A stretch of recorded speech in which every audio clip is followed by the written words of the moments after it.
বিরিয়ানিতে আসক্ত বাঙালি হয়ে আমি আবার বিরিয়ানির খোঁজে চলে গেলাম যাদবপুরে।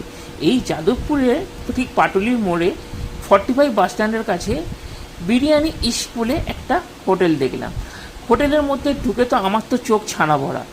সত্যি বিরিয়ানি ইস্কের ভেতরে অ্যাম্বিয়েন্সটা দেখলে আমাদের একদম পুরো মুঘল দরবারের কথা মনে পড়ে যাবে। ভেতরে লাইটিং আর অ্যাম্বিয়েন্সটা এতটাই সুন্দর ছিল যে আমি তো একদম দেখে এদিক ওদিক তাকিয়ে রয়ে গেলাম। সত্যি এত ভালো অ্যাম্বিয়েন্স পাটুলিতে আছে আমি আগে জানতাম না। বিরিয়ানি লাভার্স হয়ে বিরিয়ানির জন্য বিরিয়ানি ইস্কে এখানের বিভিন্ন ভ্যারাইটির বিরিয়ানি আমার চোখে পড়লো। বিশেষ করে এদের যে ফ্যামিলি প্যাকগুলো ছিল সেগুলো সত্যি আকর্ষণীয় ছিল। অনেকগুলো অপশন রয়েছিল বিরিয়ানির মধ্যে।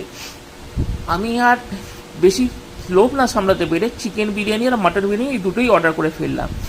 মাটন বিরিয়ানি 375 টাকা এবং চিকেন বিরিয়ানি 350 টাকা। চিকেন বিরিয়ানির সাইজটা, চিকেনের যে সাইজটা ছিল সেটা ছিল, কিন্তু মাটন বিরিয়ানির সাইজটা আমার একটু কম লেগেছে, কিন্তু তা বলে বিরিয়ানির টেস্ট কিন্তু অতুলনীয়।